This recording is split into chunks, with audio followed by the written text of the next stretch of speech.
Alright, so we are going to talk about 3D body models and latest works done on them. So first we'll talk about a little history about the body models. So initially they were uh, represented in the form of key points. Human body was represented in the form of key points, and then open pose represented it in the form of joints. And there were some early body models that tried to capture the 3D shape of human body, but there were no pretty significant or usable models until we had Scape. So Scape was introduced in 2015, and it combines the static body scans of many people. So it takes scans of many people and combines them to create uh, to, to create a model that can be called a common model, and then it applies the poses from specific models on that combined model. So here is their combined model, and it contains uh, let me play the video. It can have a pose applied on it, it can have an identity applied on it. You can increase the height, uh, and you can make the person skinny or fat, and so this way you can adjust identity, and you can then combine them to have a shape plus pose version of the person. So Scape was a revolutionary step, and it introduced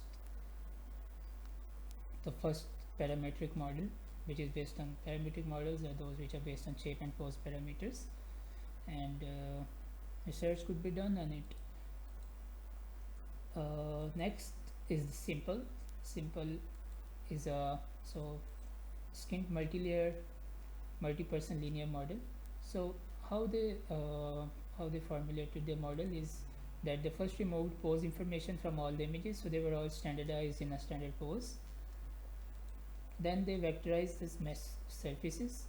So these are all the vectors t1, t2, t3, t4 to tn, and then they create a matrix where each column is corresponds to one body of those mesh surfaces, and then they performed a PCA on this matrix of the mesh surfaces, and then by performing PCA they learned that first 10 to 300 principal components can be combined to uh, form a really good 3D visualization of a human being. So this is how simple was formulated in the simplest of the worlds. So they have similar models. They have simple X for face and hand models. So this was for the entire body, and it did not really take in account the facial expressions and movements. So basically, it we need more detail for the face and hands. So simple X provides more detail for these two things. So so we will now talk about simple based works. So simple based works are either, so we have image slash video to either body and pose, 3D body pose, and some works on 3D face, and then on 3D hand gestures. So these are separate works, and then there are works which combine all of these, and then we have works that use uh, 3D scans and slash image slash videos to do 3D body with posing, with clothing, sorry. And then we have um, text to text slash speech to 3D face gestures. So first of all, we'll talk about methods that transform images to 3D body or pose. So one of the earliest works and one of the really good works was Simplify. So they are estimating human body uh, pose and shape from a single image. So it's an image based method. So how it works is that let me play the video. So they learn 2D key points from the image. They do a projection in 3D, so there's key points are projected in the 3D, and they fit SMPL to those projections, and then they take the L2 norm of those projections, and they optimize it in a loop, and get a really good fit of SMPL model to the image. So what were the issues that Simplify faced? The first issue was there were some self penetrations happening, like the feet are crossing each other, passing through each other, and the legs are passing through each other. So they introduced a rough collision model with 3D capsules to help solve this issue, and they penalized uh, self penetration. So through these capsules, okay, so when these capsules penetrated each other, it was a loss for the model. So this way they trained the model to eliminate these self penetrations. And then another issue was there were depth ambiguities. So this 2D image can correspond to a person that is standing pretty straight, or a person which is bent to a great degree when you see it from side view. So when you project both of these 3D images, it will correspond to this 2D image. So in order to mitigate these issues, they used pose prior, which they learned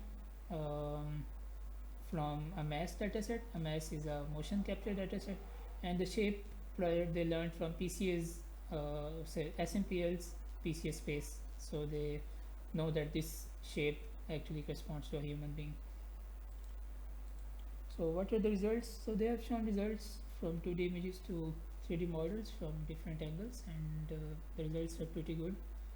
So moving on to next paper. So HMR is also an image-based method. So HMR uses regression. So first of all, we'll talk about what are the challenges we have. So we have large 2D datasets of images, and we have large 3D datasets of images, but we don't have any datasets that correspond to the images to the 3D models or the motion captures. So this is the first issue. So in order to mitigate this issue, HMR introduced, they encoded the image. They used regression to learn pose, shape, and camera parameters. They reconstructed the simple model based on regression, and then they converted it into key points, and then they use those key points to project it. So these 2D key points are projected into 2D, and then that 2D reprojection of key points was compared with the key points of the input image to compute a reprojection loss. So this was the first loss term, and secondly, so this was a good method, but the issue was that by regressing, they were getting some really bad shapes. They were looking like monsters. So in order to make them more human, they used 3D datasets and trained their discriminator on them, and discriminator will tell that whether this 3D reconstructed person is actually looking like a human or not. So this is the second loss term they have, which comes from the discriminator. So here are the results. So again, they have really good results, and they also introduced part segmentation. So the hands and legs and body and face, they provided annotations and further segmentations in there. So the next work is SPIN. So SPIN is also an image-based method from ICCV 2019. How it works? Let's play the video to see how it works. So so let me pause it and explain it first. We'll see it later. So first, it learns a rough regressed shape using HMR. So it's similar to HMR in this regard, and then it uses uh, uses simplify and optimization in loop to like to match this regression with the input image. So this is how the process looks like. So they optimize it on 2D joints, and then they eventually minimize the loss, and then we have the optimized shape. So here are the results of spin from a video, and some frames of the video are shown. They are pretty good results. Okay, so since we are done with the, so let me get back there.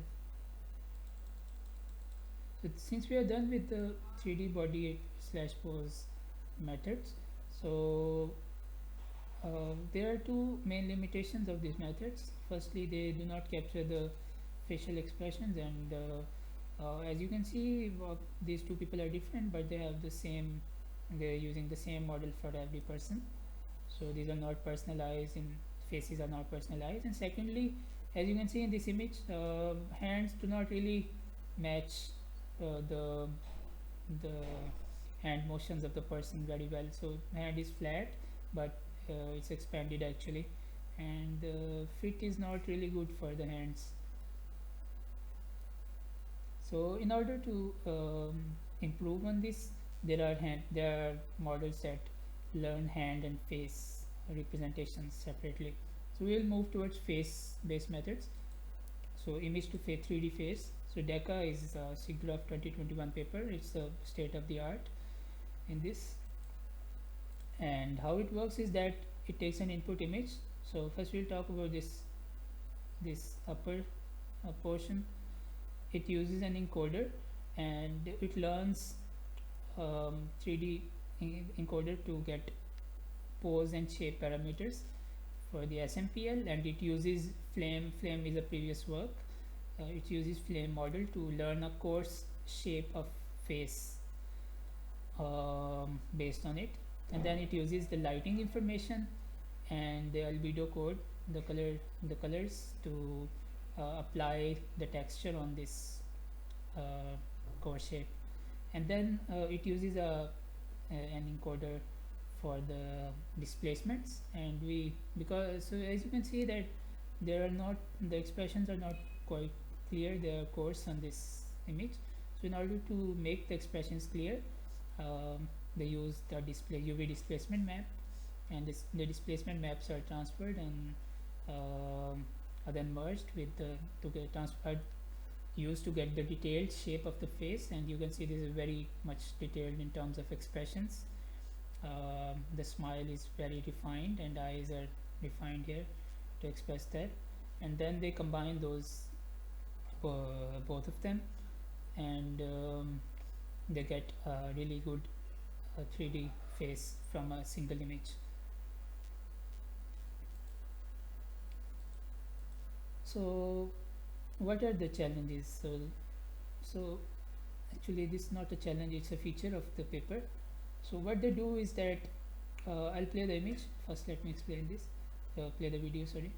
So there is an input image, and we have another image. Both DECA is operating on both of them. So we have the displace. So let me play it now.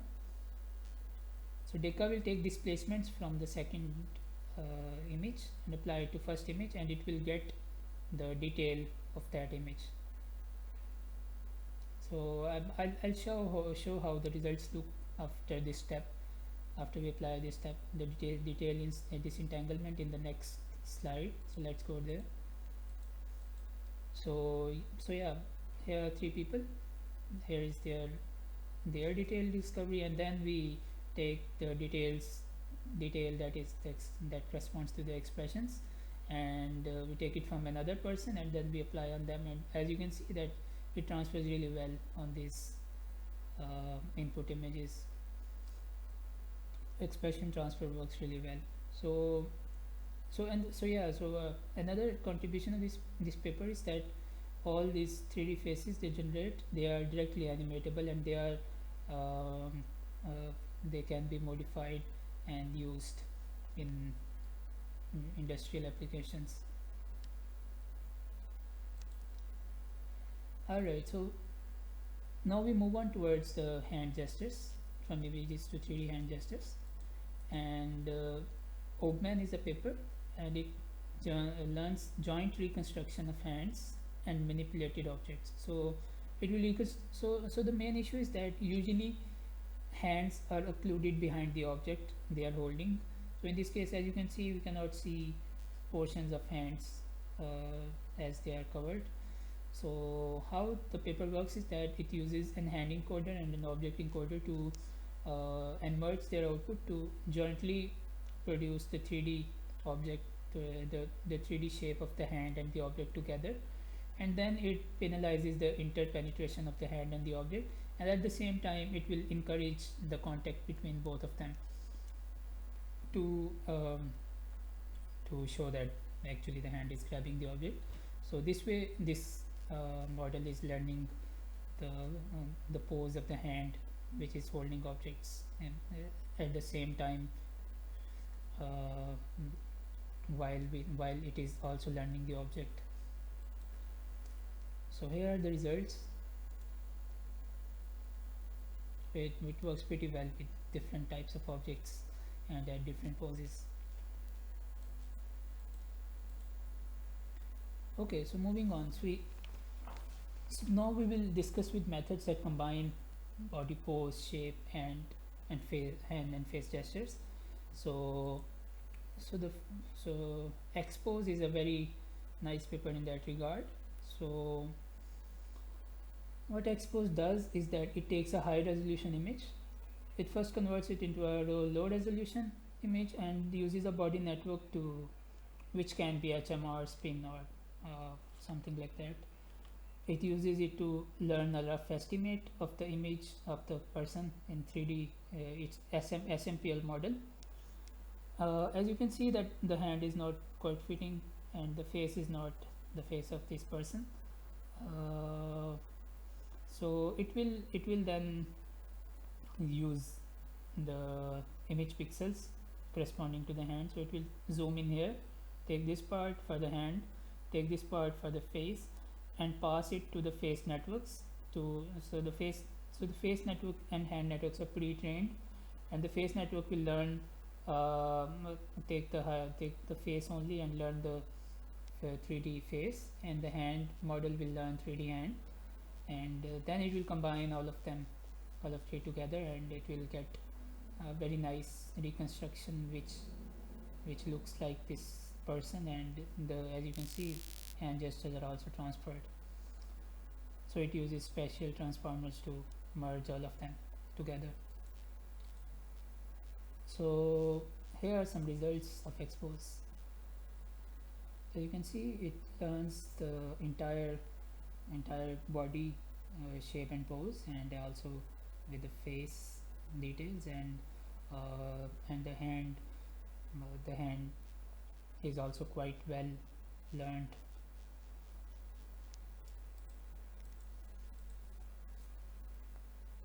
Alright, so another paper is Vibe. So Expose was using images as an input, and working on that. Vibe is using videos for that purpose. So the limitations that Vibe paper presented are that indoor 3D datasets are limited in number of subjects. The 3D scans are you cannot get a lot of people, and I mean you have to get their consent, and there is a lot of steps involved in that. You getting a lot of people to get their 3D scans. They are limited number of subjects. The range of motions those people can produce.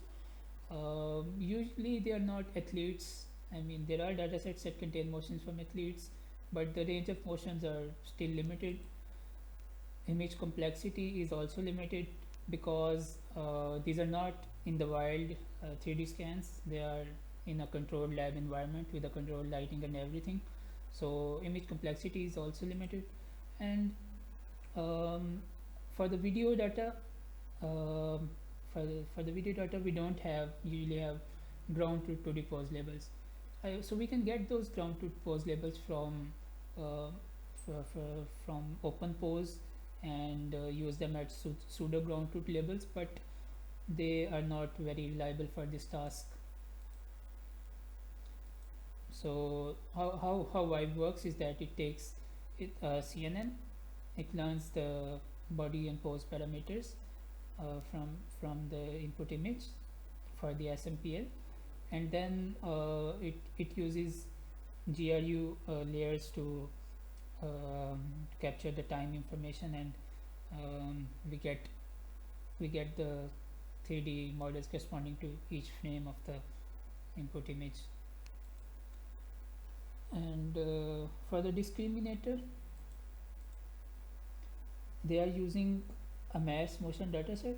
So they are training the discriminator to from a mass, and it will tell whether the range of motions that were produced from this generator are realistic or not. So the discriminator contains a two-layer GRU followed by self-attention layers and a fully connected layer, and it tells us whether the predicted motion sequence, 3D motion sequence, is realistic or not.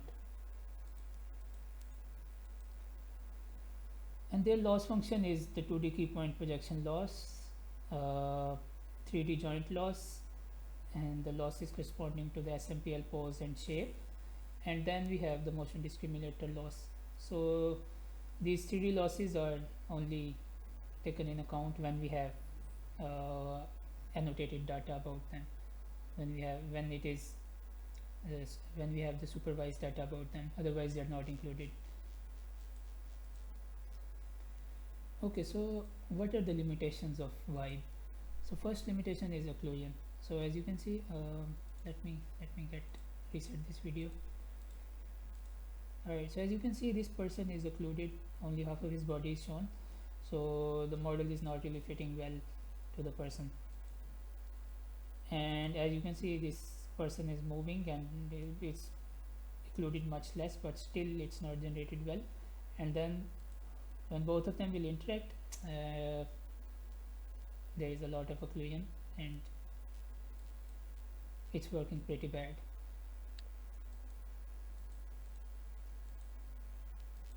So in order to solve these occlusion issues, there are some later papers. For example, Humor is a 2021 paper, it's not printed yet. So it introduces a motion prior. So it learns a motion prior from the mass dataset, and it will use that motion prior to fill in the missing information which is getting occluded. And also it will also estimate ground contacts, whether the person is touching the ground or not. So it will also keep you grounded. So like in this image, this person is on ground, so it will also learn to keep him on the ground, and this will also improve the quality.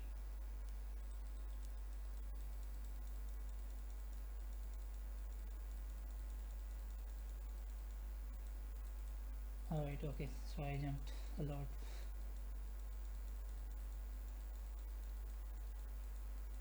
Alright, so and another paper, task generic hierarchical motion prior using VAs, it's also 2021 paper, and it also introduces another kind of motion prior which is also learned from a mass and similar data sets, and it projects those motions to a latent space and then uses motion interpolation and motion completion for as you can see, these 2D poses are incomplete, and it will use that interpolation to complete that motion. So it will refine the motion and remove the noise from it. So here are the results from the Vibe paper. Let me play the video. So these are the videos. There's no occlusion in these videos, and it works really well on this.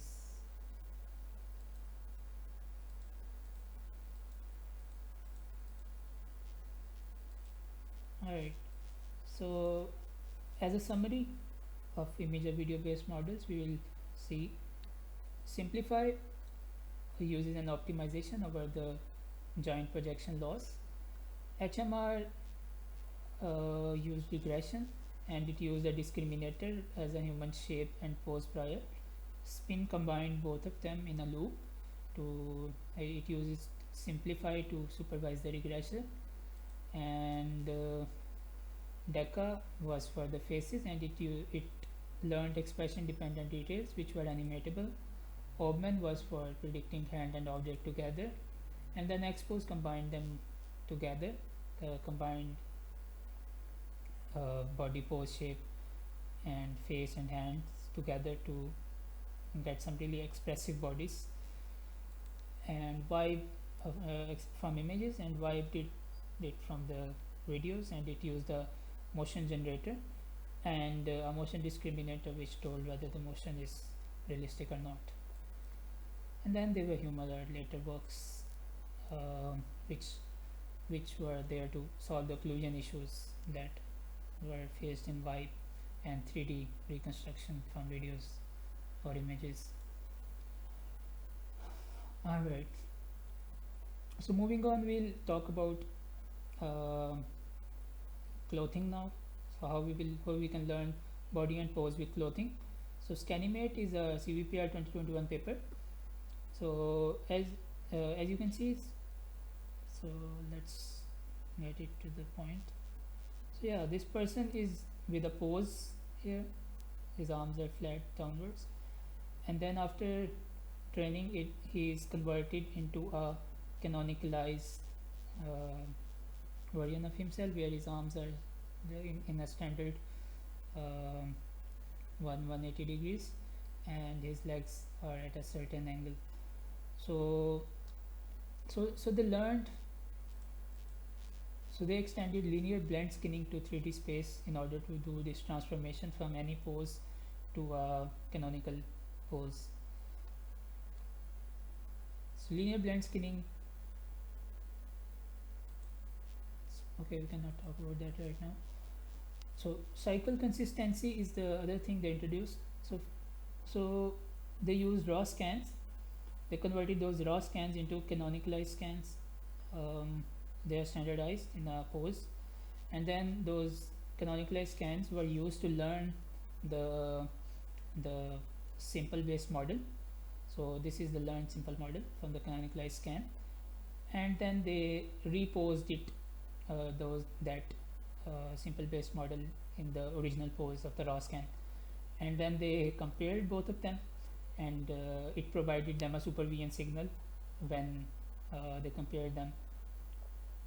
So this is how the cycle consistency works.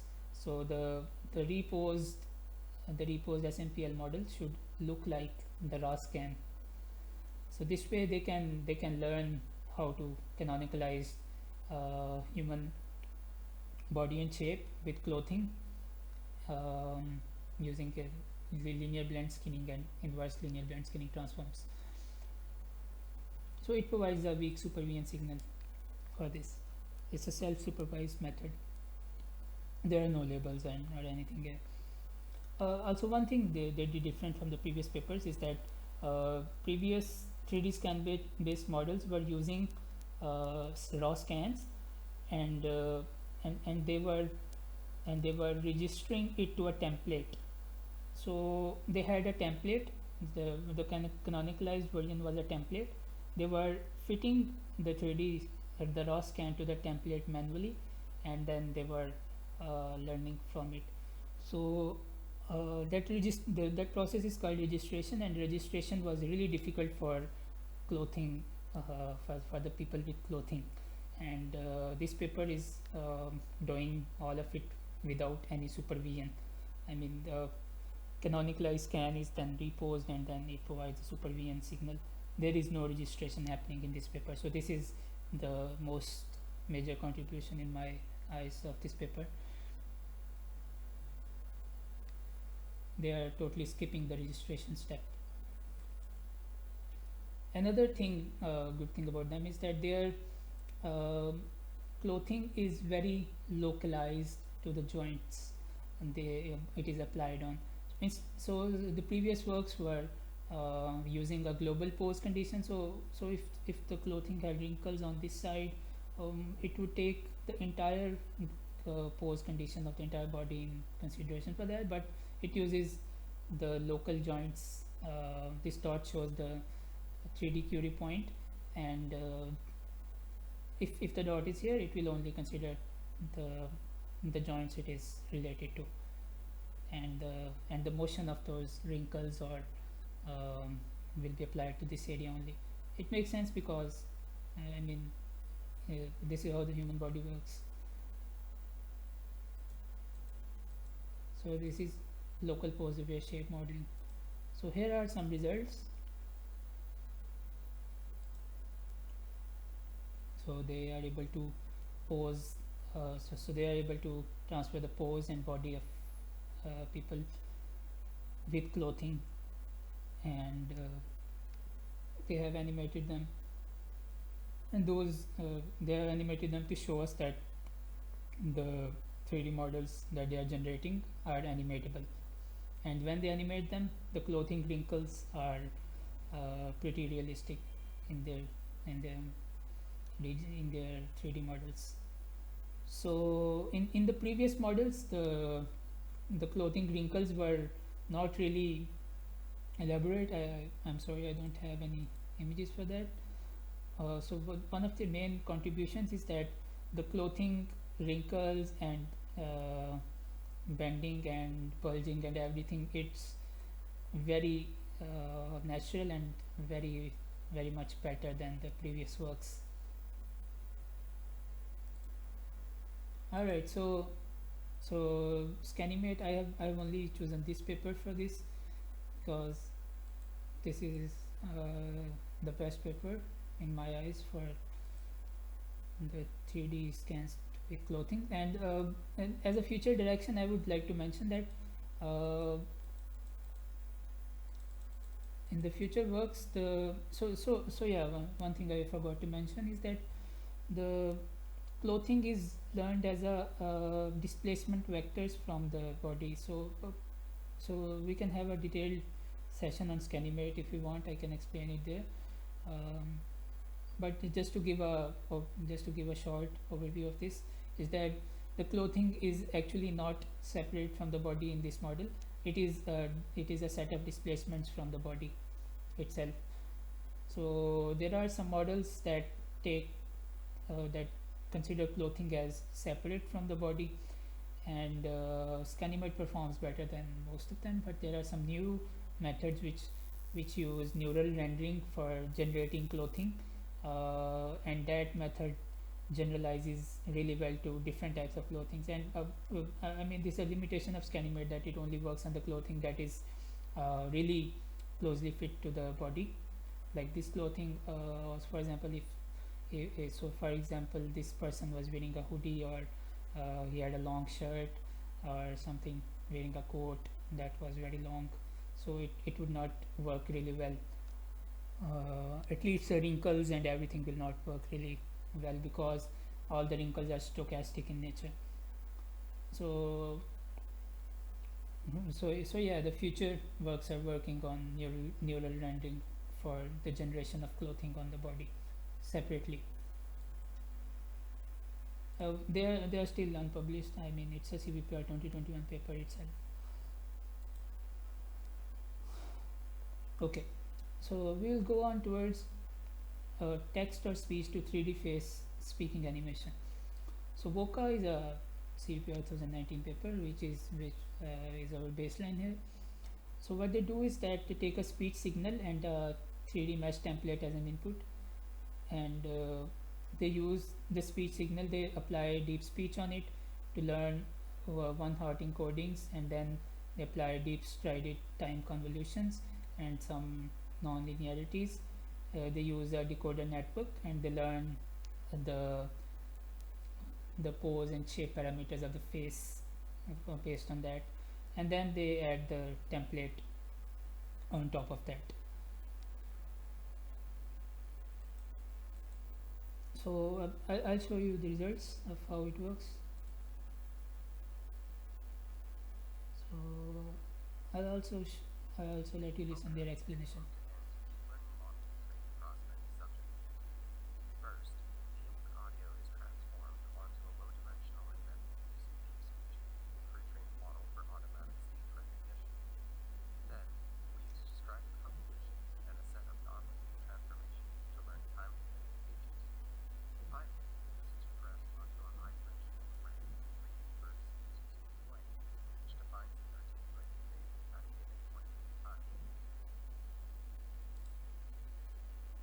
All right.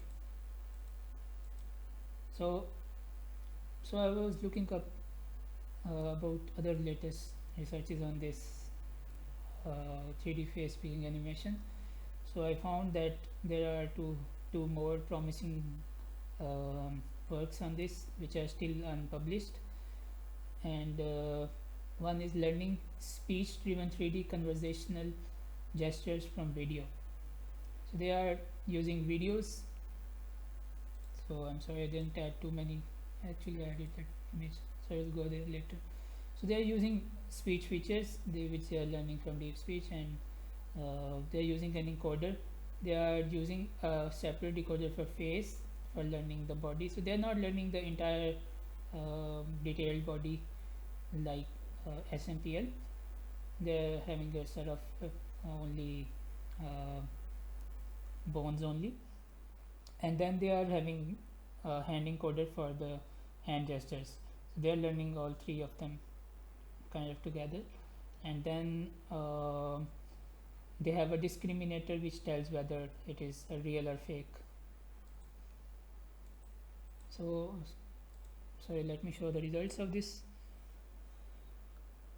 So as you can see, it captures hand gestures really well, and as well as it captures the facial expressions really well. I mean, it's not as good as the standalone face based methods, and they are using the same model, pretty much same model for everyone. It is not I mean, this is not Alan, but these are the expressions of Alan. They look pretty much similar. So that is it for this session, and if you have any questions, please feel free to contact me. Thank you.